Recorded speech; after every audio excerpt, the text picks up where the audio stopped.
Opa, tudo bem? Eu sou o Luiz Camargo e seja muito bem-vindo. Como a gente sabe, na semana passada, depois de um chá de cadeira de quase 5 meses, finalmente André Mendonça foi sabatinado e saiu vitorioso. Para aprová-lo no plenário do Senado eram necessários ao menos 41 votos, ou seja, maioria absoluta dos 81 senadores. Mendonça conseguiu 6 votos a mais. Foram 47 votos favoráveis e 32 contrários. Uma das aprovações para o Supremo mais apertadas da história da nova República. Pode-se dizer que o terrivelmente evangélico passou raspando. Para fazer um comparativo, Cássio Nunes, o primeiro indicado de Bolsonaro, obteve 57 votos favoráveis e apenas 10 contrários. Afinal, o juiz do Piauí era a escolha do Centrão. Foi sua indicação que selou a aproximação de Bolsonaro com a ala fisiológica do Congresso, o que salvaguardou o seu governo, que na época estava prestes a cair, e lhe proporcionou o mínimo de governabilidade. Bom, diferente de Cássio Nunes, a aprovação de Mendonça mostrou uma reversão rápida de um cenário político no Senado que até então apontava para sua derrota.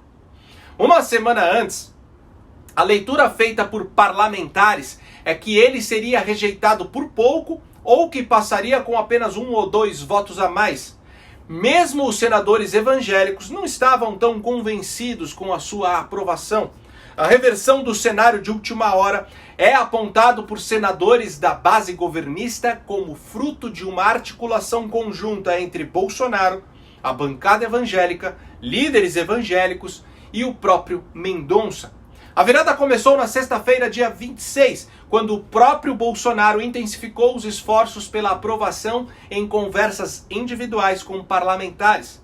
No sábado 27 e no domingo 28, Mendonça e seus principais aliados se reuniram em Brasília, onde fizeram ligações para senadores de todos os partidos, inclusive da oposição.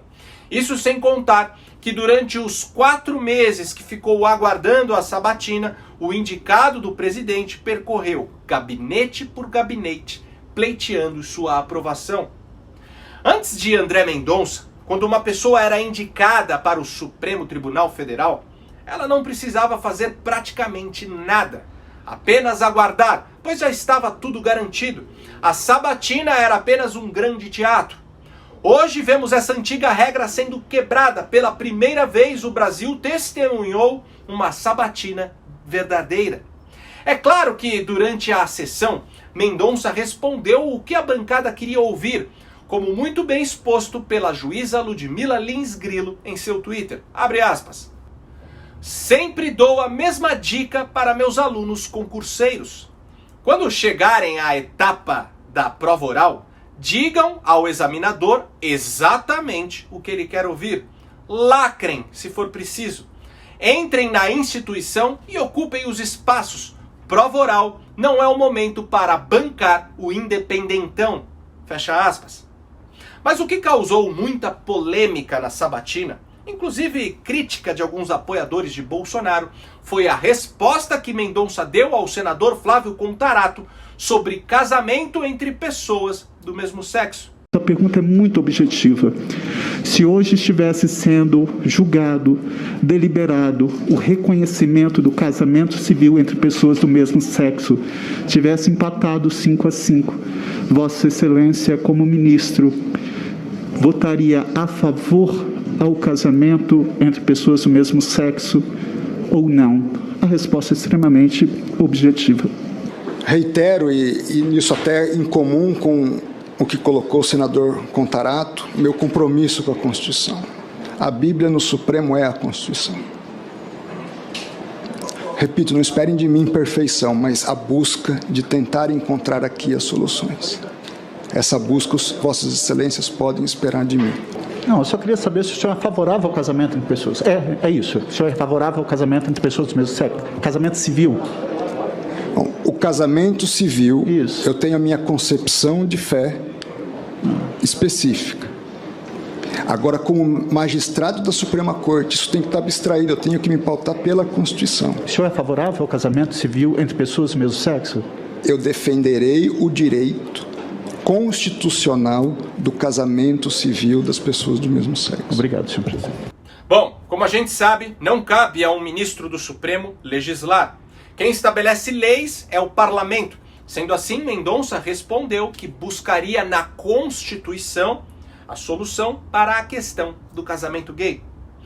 Porém, não contente, Contarato quis uma resposta mais clara. E assim Mendonça respondeu, abre aspas, eu defenderei o direito constitucional do casamento entre pessoas do mesmo sexo. Fecha aspas.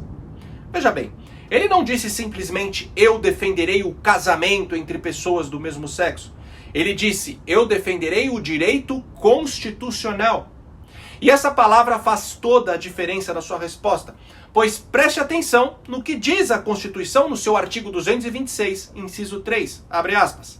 Para efeito da proteção do Estado, é reconhecida a união estável entre o homem e a mulher como entidade familiar, devendo a lei facilitar sua conversão em casamento.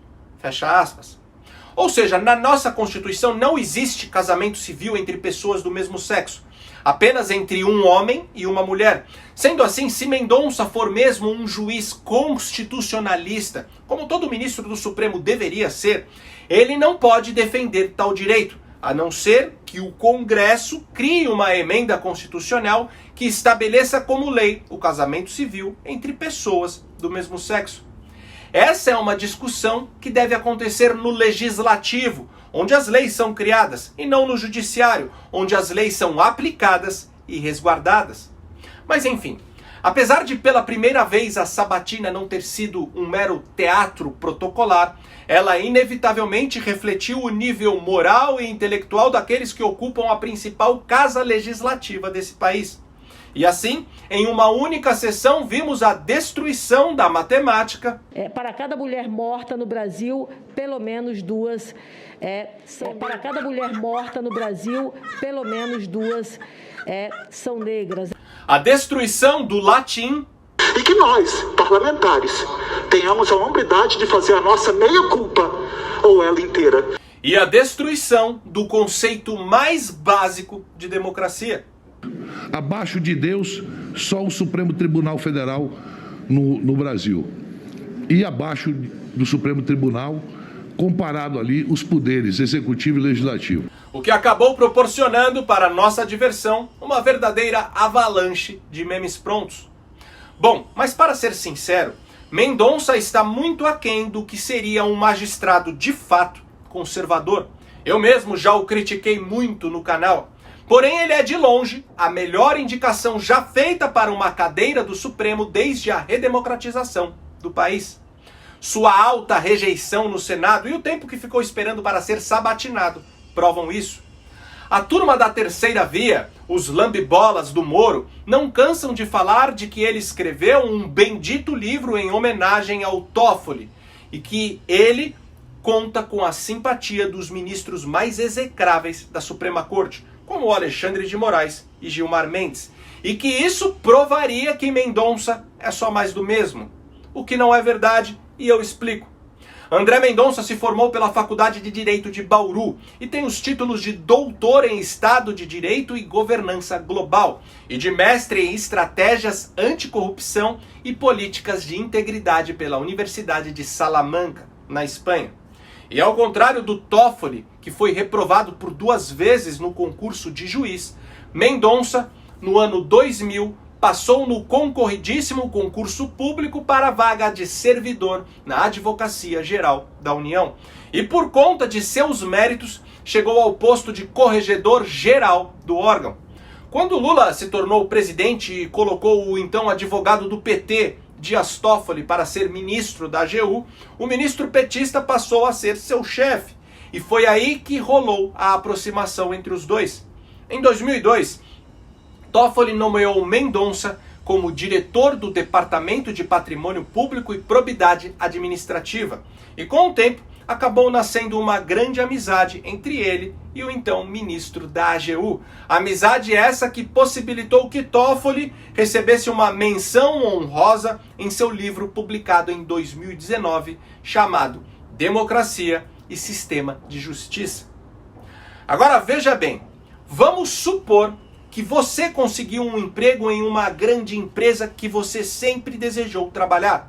Porém, você não se contenta com pouco, sonha alto, e agora que está lá, quer construir uma carreira de sucesso e quem sabe um dia se tornar vice-presidente da empresa. O que você faria para atingir esse objetivo? Primeiro, claro, desempenharia seu trabalho com excelência. E segundo, se aproximaria das pessoas certas.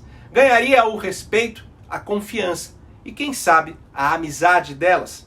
Foi exatamente isso que Mendonça fez. Entrou como servidor na AGU, desempenhou um bom trabalho, se aproximou das pessoas certas, se tornou diretor, depois ministro da AGU e agora ganhou uma cadeira na instância máxima da justiça desse país. Só que dentro das estruturas do poder estatal, diferente de uma empresa privada, quando se fala em se aproximar das pessoas certas, estamos falando de pessoas da pior espécie. Lá atrás, Mendonça não pediu para que Toffoli fosse seu chefe, mas a partir do momento que isso aconteceu, não podemos julgá-lo por ter se aproximado dele e ter estreitado laços de amizade. Mas temos que julgá-lo apenas e tão somente por sua atuação nos cargos que ocupou. Enquanto atuou como diretor do Departamento de Patrimônio Público e Probidade Administrativa dentro da AGU, Mendonça ficou conhecido pelo bom desempenho no combate à corrupção. Em 2010, ajudou a recuperar parte dos 169 milhões de reais desviados dos cofres públicos, os quais seriam usados na construção do Tribunal Regional do Trabalho de São Paulo. Entre os condenados estavam o juiz Lalau e o então senador Luiz Estevão. Inclusive, as teses defendidas por Mendonça na Universidade de Salamanca, na Espanha, sobre recuperação de ativos desviados pela corrupção, lhe renderam um prêmio conferido pela instituição pela excelência do trabalho. Em 2018, no governo de transição de Bolsonaro, Mendonça liderou os grupos de negociação de acordos de leniência com empresas acusadas de desvios de recursos públicos. Na época, ele era uma das principais referências técnicas do governo na negociação dos acordos de leniência com as empresas acusadas de corrupção em operações como a Lava Jato. Durante o pouco tempo que Mendonça ficou como ministro da Justiça, logo após a saída de Moro, a Polícia Federal bateu recorde de apreensão de drogas e prisões de traficantes. Além disso, Mendonça é bacharel em teologia pela Faculdade Teológica Sul-Americana de Londrina e pastor da Igreja Presbiteriana Esperança em Brasília, tornando-se assim o primeiro ministro do STF declaradamente evangélico. O que me faz acreditar que seus valores cristãos o tornam um juiz contrário às pautas progressistas que inevitavelmente serão pautadas na corte. Ao contrário de Sérgio Moro, Mendonça é a favor do armamento civil, é um ferrenho militante pró-vida e jamais colocaria uma abortista defensora de pautas identitárias e de ideologia de gênero para trabalhar em seu ministério, como o Moro fez com a Ilona Zabó. Por sinal, enquanto na universidade Mendonça defendia teses sobre recuperação de dinheiro desviado por corrupção, Moro defendia o aborto. Sua tese de doutorado foi sobre a decisão da Suprema Corte Americana no caso Roe versus Wade, um marco para os juristas defensores do aborto, pois o desfecho do caso criou a brecha para que o mesmo fosse legalizado nos Estados Unidos. Mas enfim, também não podemos negar que enquanto ministro, Mendonça foi favorável ao juiz de garantias. A bem da verdade é que, politicamente, não podemos considerá-lo um sujeito de direita. Inclusive, pelo que consta, no primeiro turno das eleições de 2018, ele apoiou a Marina Silva. Como falei, Mendonça puxou o saco de todas as velhas raposas do sistema para chegar onde chegou. E ainda assim, por pouco, sua indicação não foi reprovada. Agora imagine se Bolsonaro, para o deleite de sua base de apoio, indicasse alguém de fato conservador, um jurista mais casca grossa e 100% avesso ao sistema. Como a própria Ludmila Lins Grilo, como uma Tameia Danelon, um Arthur Weintraub da vida ou um lavajatista que prendeu uma porção de corruptos. Além do nome ser reprovado, causando um tremendo desgaste político, o executivo sofreria duras retaliações do Congresso, como paralisações de pautas importantes e perda de governabilidade. Temos que entender que a Constituição de 88 esvaziou por completo o poder executivo, concedendo total protagonismo ao Congresso Nacional, onde a maioria das cadeiras são ocupadas por fisiologistas. E, infelizmente, é o povo que continua elegendo essa maldita turma do Centrão. É por causa das pessoas que usam as urnas como latrina que temos esse legislativo que está aí. Em 2018, os brasileiros elegeram todo tipo de oportunistas, reelegeram notórios vagabundos e corruptos históricos. E agora querem que Bolsonaro não faça o governo de coalizão que o nosso presidencialismo exige. A triste realidade é que aqui, se você quiser governar, precisa abrir concessão para esses caras.